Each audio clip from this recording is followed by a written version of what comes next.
ठीक है, अब आप लोग कृपया 12.1 को खोलिए। आज हम अर्जुन के प्रश्न को सुनेंगे।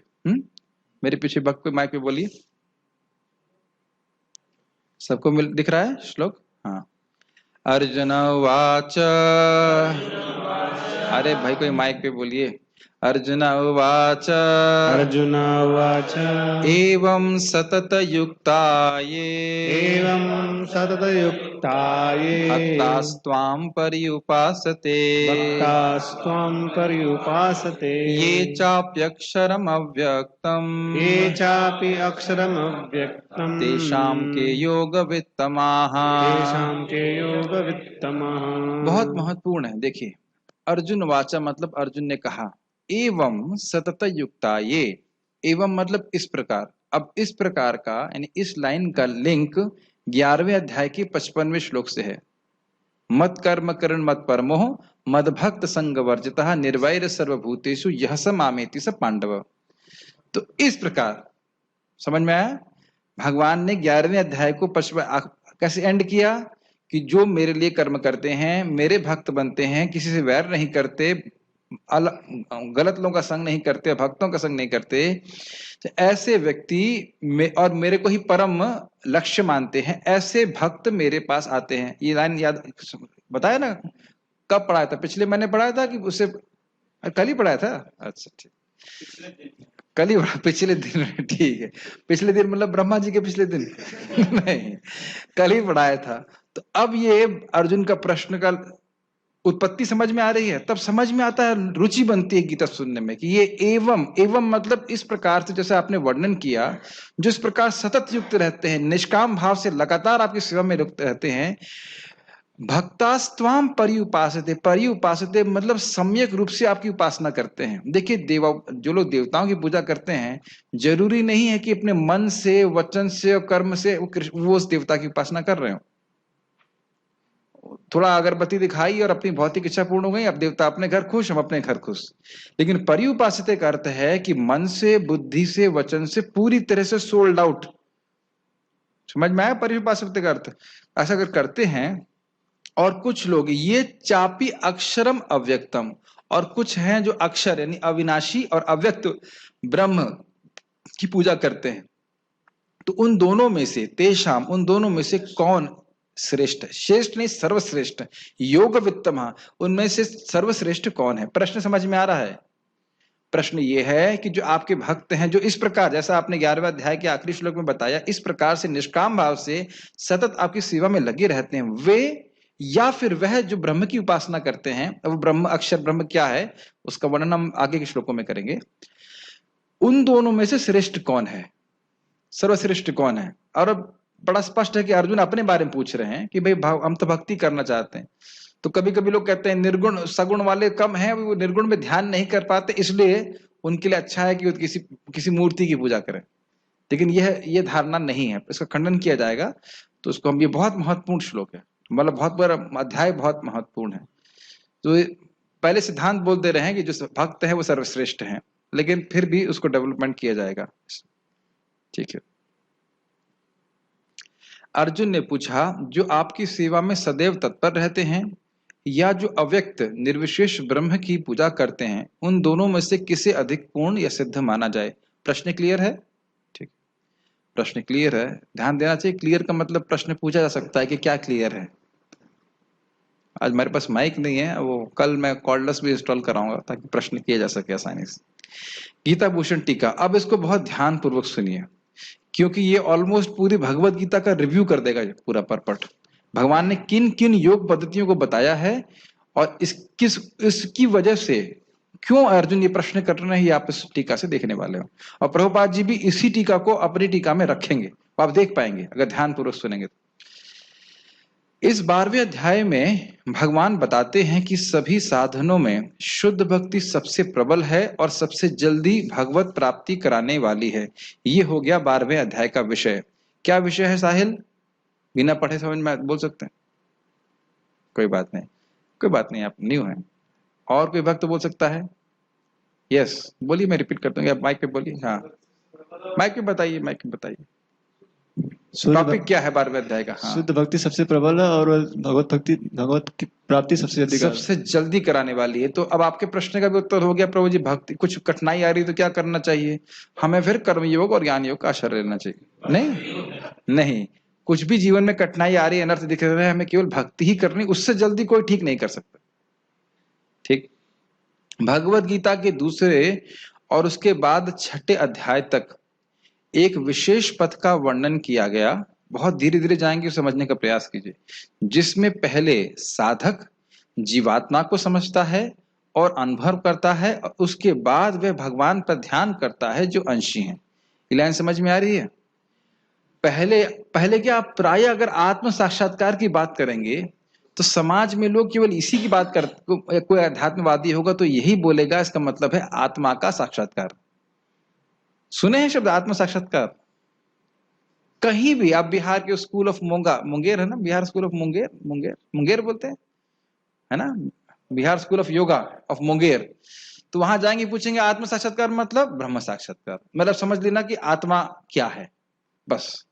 तो यह कह रहे हैं कि ऐसे लोग जो इस प्रकार के साधक हैं, वह पहले आत्मा की अनुभूति करने के लिए कर्मयोग करते हैं, फिर ज्ञान योग करते हैं, फिर उसके बाद परमात्मा की अनुभूति करने के लिए अष्टांग योग करते हैं, और फिर वे भक्ति में आते हैं। इस प्रकार के लोग होते हैं। तो ये एक साधना का पथ आपने बताया। और जब आत्मा की अनुभूति कर लेते हैं, फिर वह भगवान पे ध्यान करते हैं। क्या समझ में आ रहा है? पहले वे आत्मा की अनुभूति करते हैं और फिर वह भगवान पे ध्यान करते हैं। ये उनका प्रोसेस है, और ये कठिन प्रोसेस है, क्योंकि आत्मा पे ध्यान करना कठिन है। अभी मैं कहूं कि आप ठाकुर जी पे ध्यान कीजिए तो ठीक है, वो भी कठिन है, लेकिन फिर भी ध्यान कर सकते हैं। लेकिन मैं कहूं आत्मा को पे ध्यान कीजिए, अब समझ में आ रहा हो ना? कठिन एकदम समझ में आ रहा ना? आप आत्मा का क्या सोचेंगे, क्या स्वरूप है, कुछ भी समझ में नहीं आ रहा है। ये बस यही बात अभी भगवान बोलने वाले, अनिर्देश है। अब उसको निर्देशित नहीं कर सकते। आत्मा कौन? अब अगर अपने बारे में सोचेंगे, आप अपने बारे में, हाँ, आप अगर अपने बारे में सोचेंगे तो आप क्या सोचेंगे? ये शरीर के बारे में सोचेंगे। अगर कहीं कृष्ण के बारे में सोचो तो स्वाभाविक रूप से श्याम सुंदर स्वरूप आप देख सकते हो।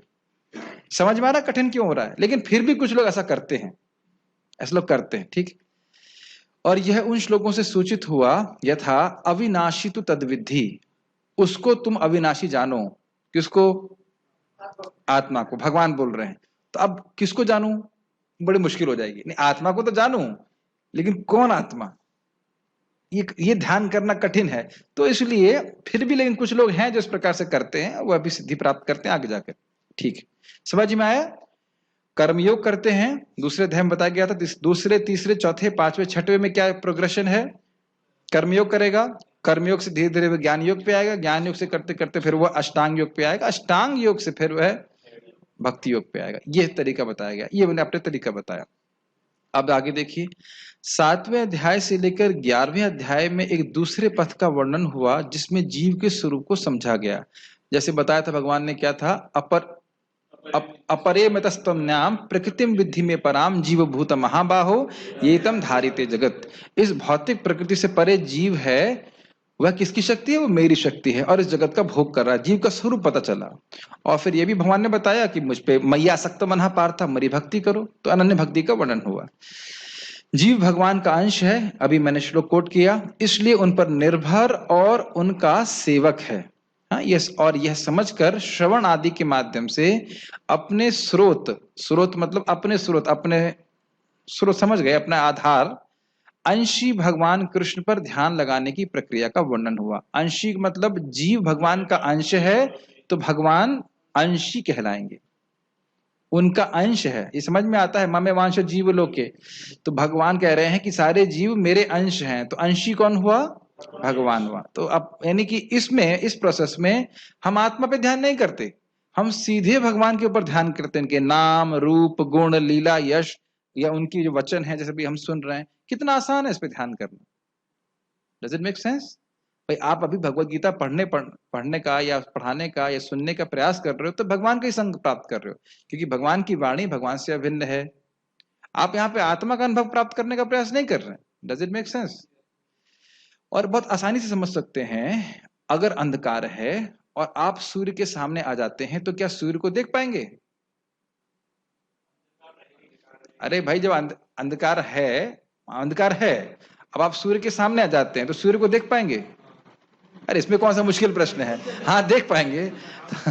अल्लाह, ये तो कोई कठिन प्रश्न कर रहे हैं, जरूर उसके पीछे कुछ रहस्य है। अरे हर प्रश्न कठिन नहीं होता है। तो सूर्य को देख पाएंगे और अपने को देख पाएंगे? हाँ, अरे सिंपल सी बात है। तो उसी प्रकार से जो भगवान का अनुभव करता है, भगवान को समझ रहा है, तो अपने स्वरूप को भी समझ रहा है। तो हमें अलग से अपने को देखने का प्रयास नहीं करना है।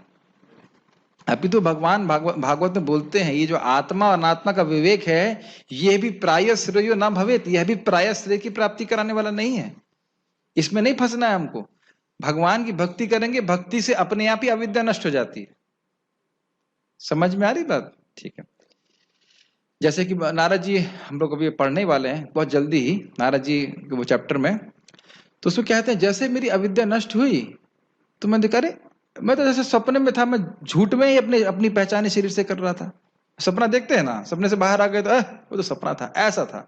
अलग से कोई प्रयास नहीं किया उन्हें, भक्ति करी, भक्ति करके ही उनका शरीर से जो उनका अध्यास था, जो ऑब्जर्वेशन था कि मैं शरीर हूं, वह समाप्त हो गया। समझ में आ रहा है नहीं आ रहा है?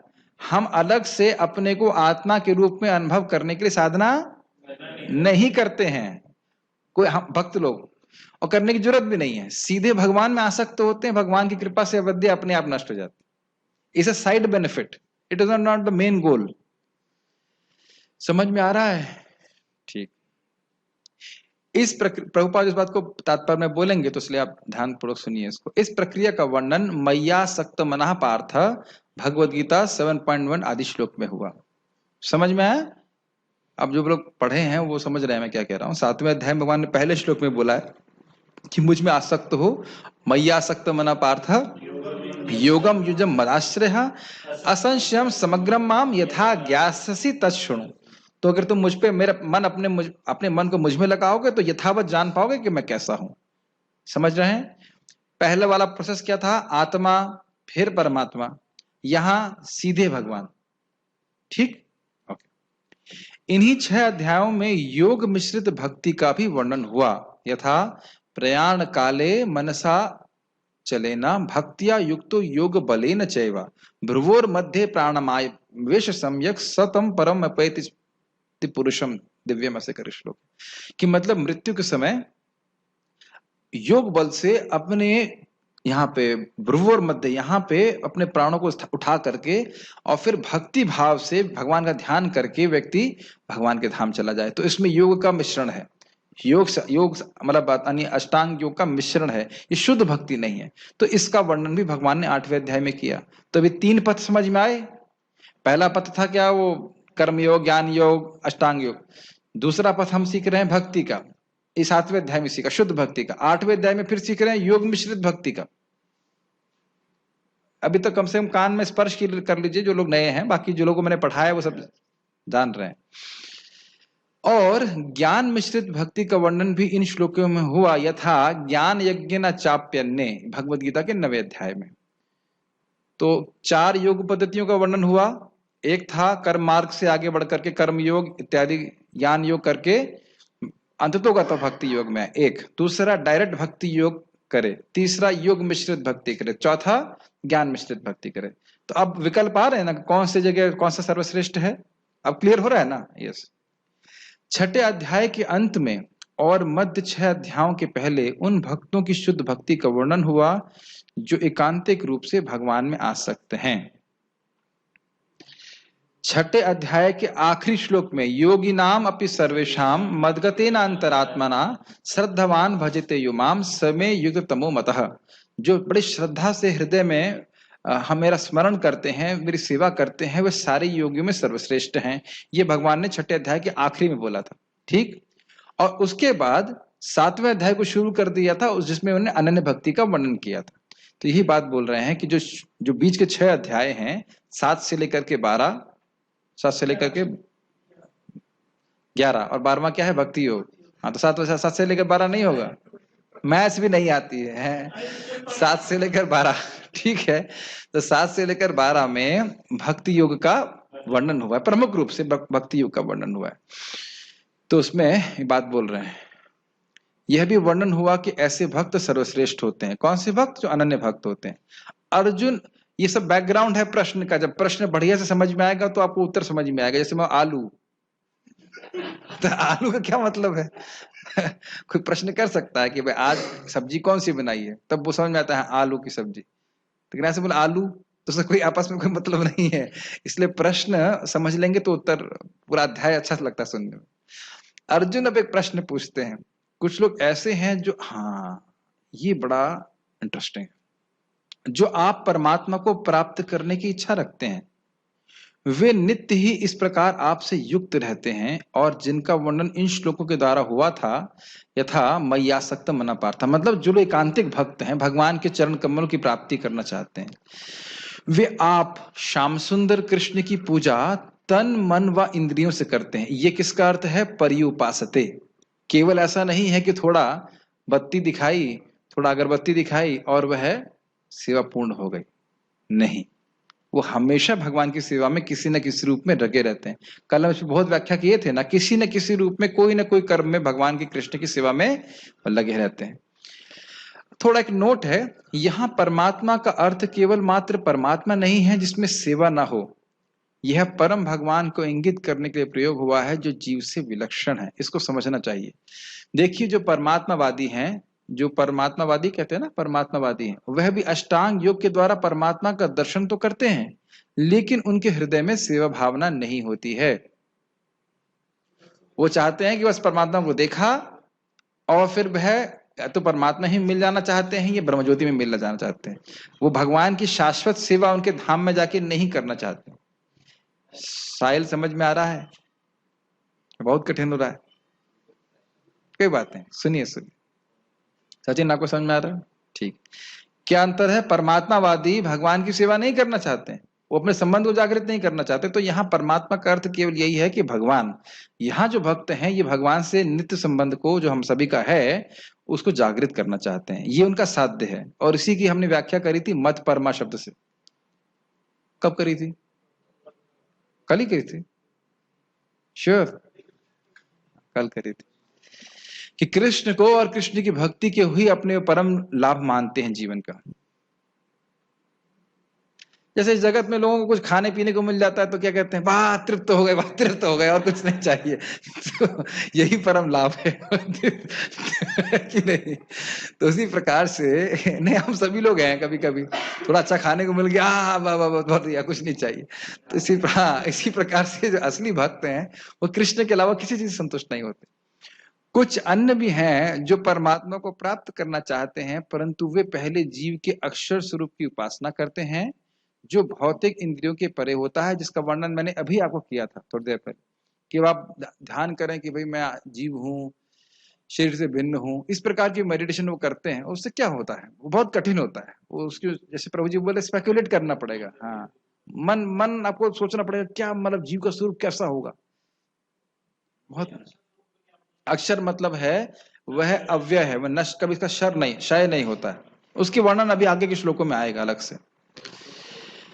जीव के उस अक्षर स्वरूप का अनुभव प्राप्त करने के लिए धारणा, ध्यान और समाधि आदि का अभ्यास करते हैं। समझ में आया? उनका प्रोसेस अलग है, शुद्ध भक्ति का प्रोसेस नहीं है। इन दोनों प्रकार के लोगों में वे कौन हैं जो अपने साधन से अधिक शीघ्र अपने साध्य को प्राप्त हो जाते हैं? समझ में आया? ये तो स्पष्ट है। साधन समझ रहे हैं? साधन जैसे मान लीजिए आप वृंदावन से, किस साधन से आप दिल्ली जाना चाहते हैं, इसका अर्थ क्या हुआ? By car, by what? By car, by cycle, by walk, by bus, by plane, by helicopter. तो ये जो बाई है, बाई मीन्स साधन, और जो हम गंतव्य को पहुंचना चाहते हैं, गंतव्य मतलब डेस्टिनेशन, उसको साध्य कहते हैं। तो भक्तों का साध्य क्या है? कृष्ण प्रेम, कृष्ण की प्राप्ति। और कृष्ण प्रेम मिल गया तो वो कृष्ण मिल ही गए, उसमें कोई अंतर नहीं। तो ये भक्तों, और यहाँ पे अन्य लोगों की साध्य क्या है? पहले आत्मा का दर्शन, फिर परमात्मा, फिर ऐसे कर भगवान। अर्थ यह है कि एक प्रक्रिया है जिसमें भगवान की प्राप्ति से पहले आत्मा का अनुभव प्राप्त किया जाता है और उसके बाद भगवान पर ध्यान किया जाता है। क्योंकि जीव बंधन का कारण है, इसलिए आत्मा के अनुभव से व्यक्ति विघ्नों को पार कर जाता है और उसके बाद भगवान को प्राप्त होता है। इस लाइन समझ में आई? क्यों बंधन का कारण है? जब तक जीव अपनी पहचान शरीर से करता रहेगा, वह भौतिक इच्छाओं से ग्रसित रहेगा और एक ही बाद जन्म लेता रहेगा। तो पहले उनको बोलते हैं तुम ये आत्मा का अनुभव प्राप्त करो, ऐसे लोगों को, कि तुम समझो कि तुम शरीर नहीं हो। उसके बाद वह भगवान का ध्यान करता है, भगवान की सेवा करता है, प्रयास करता है। लेकिन आपको याद होना चाहिए कि इस प्रकार का व्यक्ति अनन्य भक्त नहीं है, और ऐसे व्यक्ति को भगवान के महा ऐश्वर्य प्रधान रूप का दर्शन प्राप्त होता है और उनकी सेवा मिलती है, लेकिन वह सेवा थोड़ी शिथिल होती है, क्योंकि उसे दिखता है भगवान तो बहुत बड़े हैं, उतनी आत्मीयता नहीं होती। लेकिन जो अनन्य भक्त है, जो शुरुआत से ही भगवान की भक्ति कर रहा है, उसको भगवान के से जो 4 प्रकार के रस हैं, उनमें से एक रस में स्थित होकर के बड़ी आत्मीय सेवा करने का मौका मिलता है। ये बातें समझ में आ रही हैं? ये सब बाउंस हो जा रहा है? आ रहा है? ठीक है। क्यों? इसलिए सुनना बहुत जरूरी है कि मैं कौन सी साधना कर रहा हूं और मेरे जीवन का लक्ष्य क्या होना चाहिए, तब आप हम ठीक ठीक निर्धारण कर पाते हैं। यह एक सनिष्ठ भक्त की साधना का वर्णन है। सनिष्ठ मतलब पहले कर्म योग करेगा, फिर ज्ञान योग करेगा, फिर अष्टांग योग करेगा, फिर भक्ति करेगा, ठीक। परंतु क्योंकि निरूप व अति सूक्ष्म जीव पर ध्यान करना कठिन है, तो क्या इस प्रकार के ध्यान के द्वारा साध्य की प्राप्ति संभव है? समझ में आई बात? भाई आप कर तो रहे हो साधना, लेकिन आत्मा तो समझ ही नहीं आ रही कि रूप क्या है। भाई कृष्ण भी दिव्य है, लेकिन कृष्ण अपने विग्रह से अभिन्न है, तो विग्रह का हम स्मरण कर सकते हैं, हमारे लिए आसान है। लेकिन जो आत्मा का ध्यान करने की बात है, तो कौन से विग्रह का स्मरण करेगा? जो अगर स्मरण करेगा तो अपने शरीर का स्मरण करेगा, तो वह तो ध्यान नहीं हुआ। ये बात है। ये सब बातें अभी और टीकाओं में क्लियर की जाएंगी। परंतु हरि भक्ति सर्व विघ्न विमर्दनी है। क्या मतलब है इसका? विमर्दनी मतलब नष्ट करने वाली है, दमन करने वाली है। यानी हरि भक्ति अपने आप, भक्ति करने से भक्ति देवी अपने आप ही अनर्थों का नाश कर देती हैं। हमें चिंता करने की जरूरत नहीं, हमें केवल ठीक से भक्ति का संपादन करने की चिंता होनी चाहिए। बाकी सारे विघ्न का नाश स्वयं भक्ति कर देगी। जैसे इस जगत में हम जब बीमार होते हैं तो हम दवा ठीक से लेते हैं, ये हमारा चिंता होती है। फिर यह चिंता नहीं होती कि बीमारी कैसे ठीक होगी, वह अपने आप दवा ठीक कर देती। Make sense? यस। और भगवान श्री हरि की प्राप्ति कराने वाली है। बहुत सुंदर बात है। जो व्यक्ति भगवान की भक्ति करता है, अमोघा भगवद भक्ति श्रद्धा अनुसार फलदायिनी। भगवान श्री कृष्ण की भक्ति अमोघ है। अमोघ है मतलब फल देती ही है। श्रील सुखदेव गोस्वामी जी उदाहरण देते हैं दशम स्कंद में कि जैसे गाय के पीछे बछड़ा नहीं सांड भागता है, उसी प्रकार से जो भक्ति कर रहा है उसके पीछे भक्ति से प्राप्त होने वाले फल पीछे पीछे भागते हैं। ये उदाहरण सुखदेव गोस्वामी देते। तो इस प्रकार से भक्ति का फल आता ही है, बस व्यक्ति को थोड़ा प्रतीक्षा कर रही होती। भक्ति करता रहे, अपने आप उसको सारे फल प्राप्त होंगे। हाँ, सब कुछ है। सारे विघ्न, सारे कष्टों को, सारे विघ्न जो भी आप सोच रहे हो कि भाई काम है, क्रोध है, ये है, वो है, सारे अनर्थों को नाश कर देगी अगर हम बस भक्ति का संपादन करते चले जाए। जो कठिनाई आपको बहुत बड़ी कठिनाई लग रही है आज, वो आगे जाके बहुत कठिनाई नहीं लगेगी। मुझे याद है आईआईटी में मेरे लिए सुबह उठना ही बहुत बड़ा कठिन था, बहुत बड़ी तपस्या थी। अब इतना कठिन नहीं लगता है। भक्ति का अभ्यासक पूरी तरह इसमें निरत हो जाता है। क्या अर्थ है? भक्ति करते करते भक्ति का स्वाद वो बढ़ता जाता है, तो अपने आप ही जो साधक है वो एब्जॉर्ब होने लगता है उसमें। उसको समझ पा रहे हैं मेरी बातें? हृदय जैसे जैसे शुद्ध होता जा रहा है वैसे उसको और अच्छा लगने लग जाता है, और भौतिक चीजें अपने आप ही खराब लगने लगती हैं। तो फिर जो भक्ति का सुख अधिक मिल रहा है, जैसे जैसे प्रगति कर रहा है, तो स्वाभाविक है कि उसका एब्जॉर्प्शन बढ़ता चला जाएगा। Does it make sense? ये बात बोल रहे हैं। मतलब ऐसा नहीं कि सूखा अभ्यास है, प्रयास ही करते रहना पड़ेगा, केवल अनर्थ निवृत्ति हो जाए फिर तो कोई भी अब कठिनाई नहीं है। फिर रोज भक्त करना अच्छा लगेगा, रोज मंगल आरती जाना अच्छा लगेगा, रोज क्लास में सुनना अच्छा लगेगा। और एक मैं कई बार बोला हूं कि इसे कितनी बार करना है अनर्थ निवृत्ति क्रॉस? केवल एक बार। कितने समय में? शाश्वत समय में। तो उस तपस्या के पीछे नहीं हटना चाहिए। आज आपको कैसा लग रहा है, नहीं लग रहा है, इसमें चिंता मत करिए, बस करते जाइए, करते जाइए, करते जाइए। हरे कृष्णा बोलेंगे तो ये काम करता ही। और हरे कृष्णा छोड़ दीजिए मतलब हरे कृष्णा तो बहुत बढ़िया बात हो गई, वो दिव्य है। अगर हमने कोई भौतिक शब्द भी बोला है तो उसका प्रभाव आएगा ही। महाराज समझा रहे थे कि जीव जो है वो है कैसे है, धनुष की तरह। और नहीं सॉरी, ना ना ना ना, गन गन का क्या बोलते हैं, बंदूक की तरह है। और जो वाणी है वो है, शब्द जो है वो बुलेट की तरह। एक बार वो बाहर आएंगे तो अच्छा बुरा कार्य करेंगे ही। तो ये आपने जो हरे कृष्णा बोल दिया, सर फोड़े कुछ भी करे, उसका फल नहीं काट सकता हो। तो आपका मन लग रहा हो या नहीं लग रहा हो, प्लीज मैं कई बार रिपीट कर रहा हूं, कभी आप देखेंगे अकस्मात आपको बड़ा अच्छा लगता है, जब कभी कहेंगे खूब प्रयास कर रहे हैं बिल्कुल नहीं लग रहा। ये हमारे प्रयासों से नहीं होना है, हमें केवल हरे कृष्ण मंत्र बोलते रहना है, हरे कृष्णा कृष्णा कृष्णा हरे हरे, हरे राम राम राम हरे। लेकिन बोलना ठीक से है। मैं किसी का नाम नहीं ले रहा हूं, लेकिन कुछ लोग ध्यान देंगे कि जब में कुछ लोग हरिष्णा कर रहे हैं, ये चीज ठीक नहीं है। जो हमारा लेवल है कम से कम जीभ के स्तर पे, आप सब लोग ध्यान रखें कि जो उच्चारण है वो बिल्कुल स्पष्ट होना चाहिए। आप कहेंगे प्रभु जी मेरा नाम ले रहे हैं क्या? नहीं, आप खुद ध्यान दीजिए, आपकी आपकी खुद की भक्ति है, और सोना नहीं है। इतना तो हमारे कंट्रोल में है ना, मन तो कंट्रोल में नहीं है, लेकिन जीभ से प्रभुपाद को स्पष्ट बोले। कल भक्त बोला मेरे से, प्रभु जल्दी प्रगति कैसे हो, जल्दी प्रगति कैसे हो। प्रभुपाद खुद फॉर्मूला बता रहे हैं। कोई व्यक्ति तुलसी जी के सामने बैठ के बढ़िया से नाम जप करता है, स्पष्ट उच्चारण करते, he will make vigorous spiritual advancement. Vigorous समझ रहे हैं, जैसे दूध को कस के उबाली है, वैसे जल्दी बहुत तीव्र प्रगति करता है। इसको हल्का मत लीजिए। महाप्रभु स्वयं तुलसी जी के सामने जप करते थे। मैं खाली ये बोल रहा हूं कि अवसर पाके बोल दे रहा हूं कि हरि भक्ति का संपादन अच्छी तरह से होना चाहिए। आपको आज कैसा लग रहा है इससे कोई मतलब नहीं। गुरु महाराज बोलते हैं बड़ा अच्छा, the effect of the medicine doesn't depend on the taste. आज आपको कैसा लग रहा है नाम, उससे कोई मतलब नहीं है, लेकिन बड़ी प्रबलता से करिए। और उदाहरण क्या दिया गया था कि जो पानी में सिक्के डालते हैं गंगा जी में, बड़ा अच्छा उदाहरण दिया गया था। गंगा जी में सिक्के डालते हैं और लड़के बैठे रहते हैं वहां पे, और वो चुंबक लेकर के, और वो पानी में डालते हैं चुंबक, तो कभी कभी सिक्का आ जाता है तो बड़े खुश हो जाते हैं, और बहुत बार सिक्का नहीं आता है। तो उसी प्रकार से जो साधक है उसको आज नहीं सोचना चाहिए कि आज क्या चल रहा है। कभी हृदय में काम वासना बढ़ेगी, बढ़ेगी मतलब संस्कार बाहर आएंगे, कभी कुछ और आएगा, कभी आपको बड़ा अच्छा लगेगा जब में। उन सभी चीजों को केवल ऑब्जर्व करते रहिए। ऑब्जर्व समझ रहे हैं, पीछे हट के देखते रहिए कि भाई ठीक है, हाँ हो रहा है, लेकिन मैं इससे अलग हूं, और जब करते रहिए।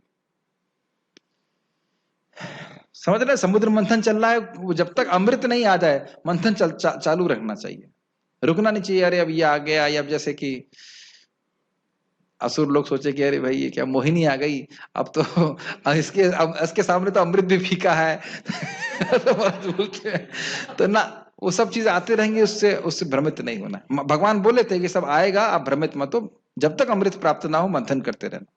तो उसी प्रकार से मंथन चल रहा है, ठीक है। मेरा खाली कहना था, मैं ये कहना चाह रहा था कि भक्ति आपको भगवान की प्राप्ति कराएगी ही।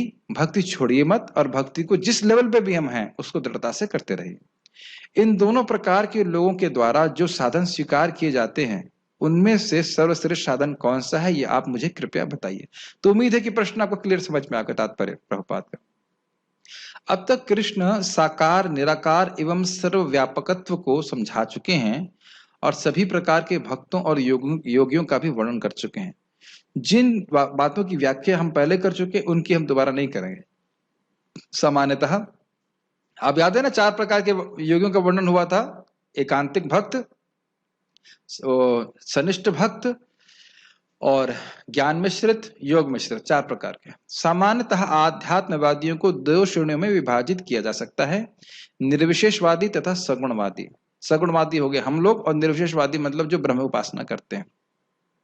सगुणवादी भक्त अपनी सारी शक्ति से परमेश्वर की सेवा करता है। ये कौन है? हम सभी लोग भक्ति से, जो भक्ति कर रहे हैं। निर्विशेषवादी भी कृष्ण की सेवा करता है, किंतु प्रत्यक्ष रूप से न करके वह अप्रत्यक्ष ब्रह्म का ध्यान करता है। ये पढ़ा था अभी, आत्मा का ध्यान करने में लगे हैं। इस अध्याय में हम देखेंगे कि परम सत्य की अनुभूति की विभिन्न विधियों में भक्ति योग सर्वोत्कृष्ट है। यदि कोई, इसको हमने लाल से रखा हुआ है, यदि कोई भगवान का सानिध्य चाहता है तो उसे भक्ति करनी चाहिए। सानिध्य मतलब संग, निकटता, निकटता, निकट रह करके जब हम भगवान की प्रेममय सेवा चाहते हैं तो भक्ति के अलावा और कोई साधन नहीं है, ये स्पष्ट है। जो लोग भक्ति के द्वारा परमेश्वर की प्रत्यक्ष सेवा करते हैं वे सगुणवादी कहलाते हैं, मतलब भगवान के भक्त।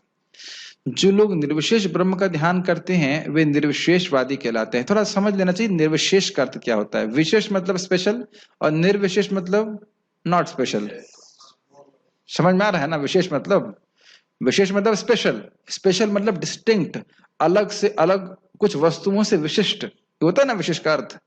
और निर्विशेष मतलब कोई विशेषता नहीं है। तो मतलब ब्रह्म जो एक रस है, एक आकार है, जिसमें कोई गुण नहीं होते हैं, जो निर्विशेष ब्रह्म की बात करते हैं, जो ब्रह्म ज्योति है, वो जब ज्योति ज्योति दिखाई पड़ रही हो तो उसकी वो ध्यान करते हैं।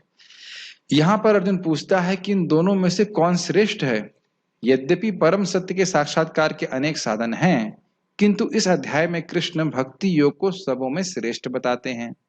यह सर्वाधिक प्रत्यक्ष है और ईश्वर का सानिध्य प्राप्त करने के लिए सबसे सुगम साधन है। कभी कभी कुछ लोगों को पता भी नहीं होता है कि हम भक्ति कर क्यों रहे हैं। समझ में आया मैं क्या कहना चाहता हूं? लोगों को याद रहना चाहिए कि हम भक्ति इसलिए कर रहे हैं ताकि एक दिन हम भगवान के साथ रह सकें, हमेशा हमेशा के लिए। It's a highest target eternally to be achieved. शाश्वत समय में ये सबसे बड़ा साध्य है जिसे कोई जीव प्राप्त कर सकता है। आपको विश्वास है साहिल ऐसा होता है?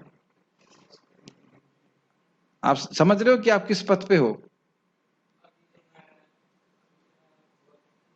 नीचे तो हो, देखना तो ऊपर चाहिए ना। आप कितने भी नीचे हो, मान लो आप एम्पायर स्टेट के एकदम नीचे खड़े हो, माने बुर्ज खलीफा के नीचे बैठे हो, आप भले बुर्ज खलीफा के टॉप पे नहीं है लेकिन देख तो सकते हो ना ऊपर। ये बात है। तो देखना पहले सीखना पड़ेगा। बहुत अच्छा सच्चिदानंद महाराज कहते थे, unless we have our eyes in the spiritual world we can not have our feet in the spiritual world. Make sense? नहीं? जब तक हमारी दृष्टि भगवत धाम पे नहीं है कि मुझे वहां पहुंचना है, तब तक चरण भी वहां नहीं पड़ेंगे। एस्पिरेशन तो होना चाहिए ना, तब तो आप साधन का स्वीकार करेंगे। मान लो आप बुर्ज खलीफा को देख रहे हैं, हाँ ऊपर पहुंचना है, तो अभी स्वाभाविक है कि आप रस्सी का सवाल तो नहीं देंगे कि रस्सी से चढ़ के पहुंचूंगा।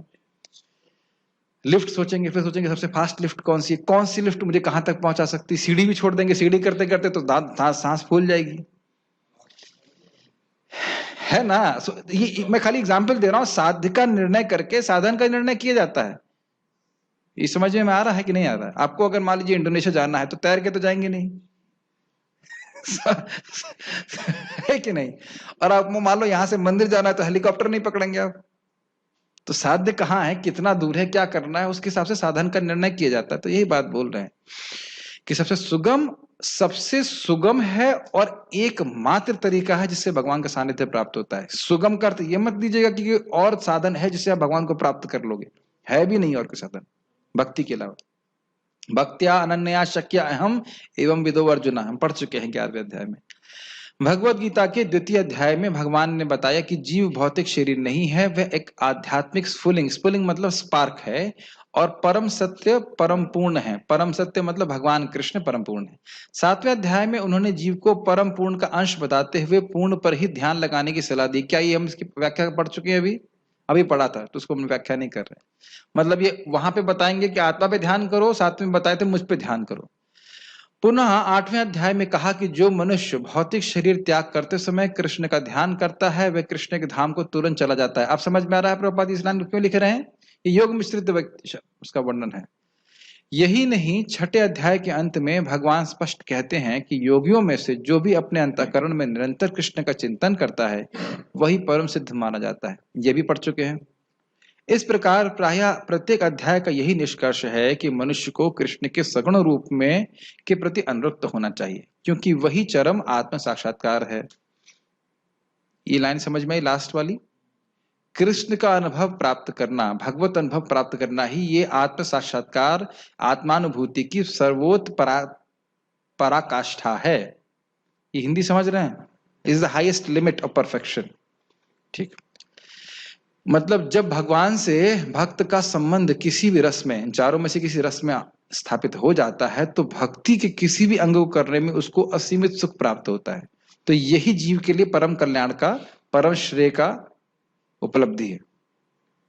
इतने पर भी ऐसे लोग हैं जो कृष्ण के साकार रूप के प्रति अनुरक्त नहीं होते, और इसकी व्याख्या भी भगवान ने 9वें अध्याय में करी थी कि उनको भौतिक मानते हैं, उनको सामान्य व्यक्ति मानते हैं, और ऐसे व्यक्ति को क्या मिलता है?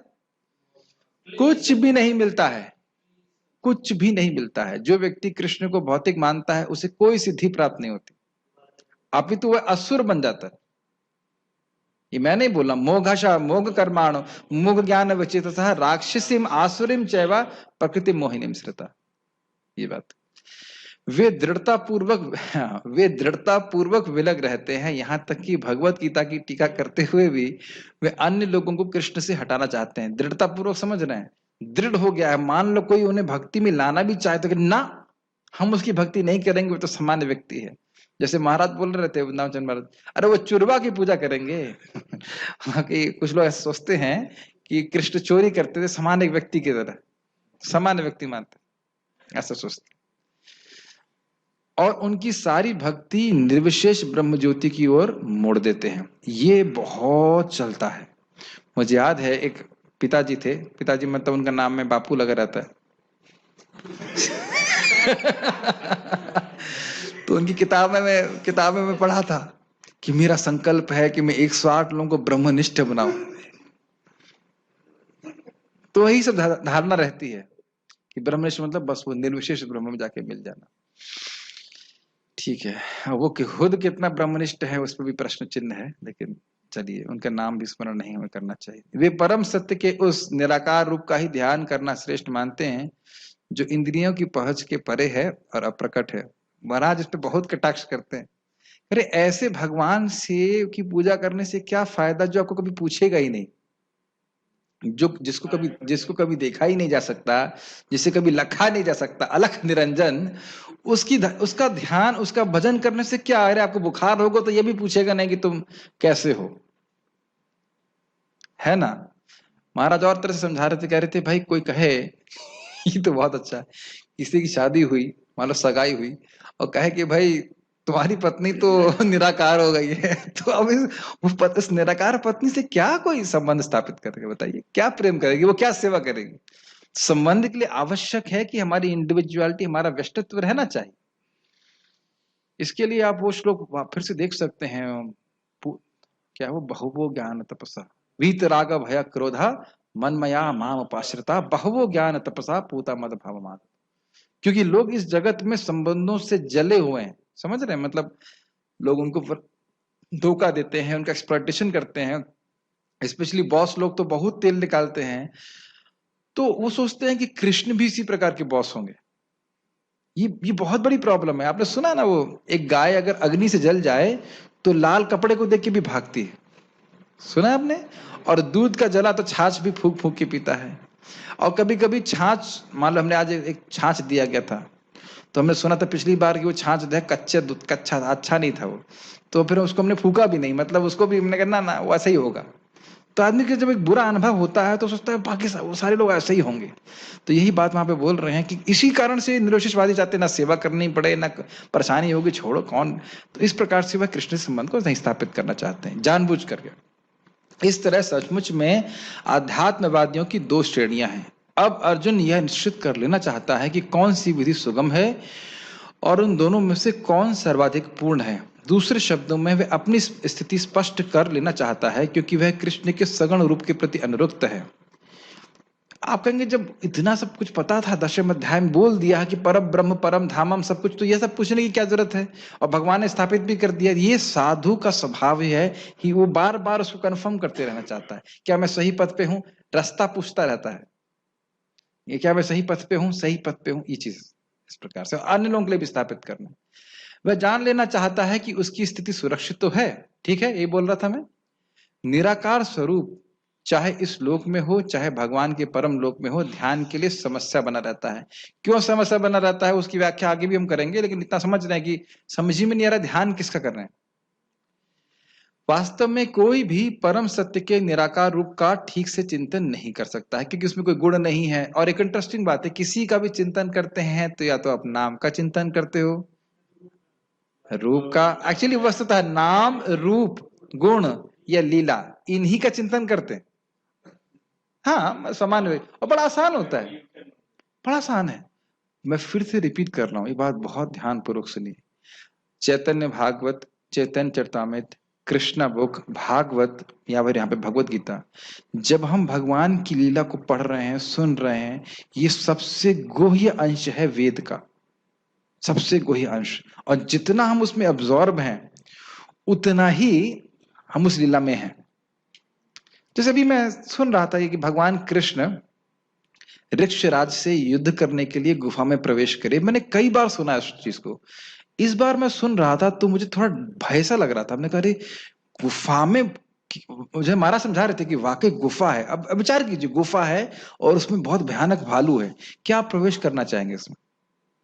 वाकई उस स्थिति में जाइए, एकदम भयानक गुफा है, गुप्त अंधेरी गुफा, और आपको यह भी पता नहीं कितने भालू हैं इसमें, और उसमें भगवान कृष्ण प्रवेश करने। कुछ क्षण के लिए मुझे भी ऐसे भय सा लगा, पहली बार जीवन में ऐसा लगा। नहीं तो लगता हाँ गए तो गए, भगवान के लिए क्या दिक्कत है, ऐसा सोचते हैं हम। हल्का सा एक पॉइंट मुझे समझा कि एकदम से लगा कि नहीं, कृष्ण कैसे अंदर चले गए। तो मैं बोल रहा हूं कि भगवान कृष्ण की लीलाओं को बार बार सुनना, ये सोचना नहीं चाहिए तो पता चल गया उसमें सब जानते नहीं। जितनी बार सुनेंगे एवर फ्रेश रहेंगी, और जितना उसमें हम ऑब्जॉर्व होंगे उतना ही उस लीला में प्रवेश करेंगे। ये भक्ति में जैसे जैसे बढ़ते चले जाएंगे उसका अनुभूति भी होने लगती है। ये बहुत अद्भुत है, ये सुनना चाहिए। हमारे लिए बहुत आसान है ये, लेकिन निर्विशेष ब्रह्म का स्थान करना बहुत कठिन है वास्तव में। कोई, हाँ ये पढ़ लिया हमने।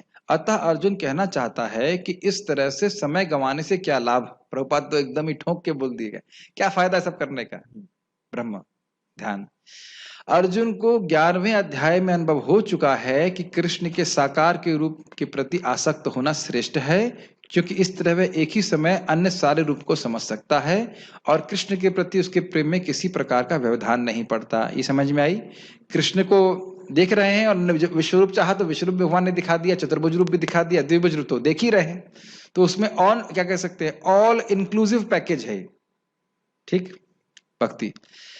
अतः अर्जुन द्वारा कृष्ण से इस महत्वपूर्ण प्रश्न के पूछे जाने से परम सत्य के निराकार तथा साकार स्वरूपों का अंतर स्पष्ट हो जाएगा कि कौन सा स्वरूप श्रेष्ठ है और कौन सा साधन सर्वश्रेष्ठ है। ये बहुत इंपॉर्टेंट है, साधन और साध्य का निर्णय करना ये बहुत महत्वपूर्ण है, और उसको कई बार सुनना बहुत जरूरी है ताकि हम ठीक से समझ पाए, ठीक से साधन और साध्य का संपादन कर पाए। कोई प्रश्न है किसी का तो मैं ले सकता हूं। ओके, सो चलो स्टॉप हियर। श्रीमद् भगवद गीता की जय। श्रील प्रभुपाद की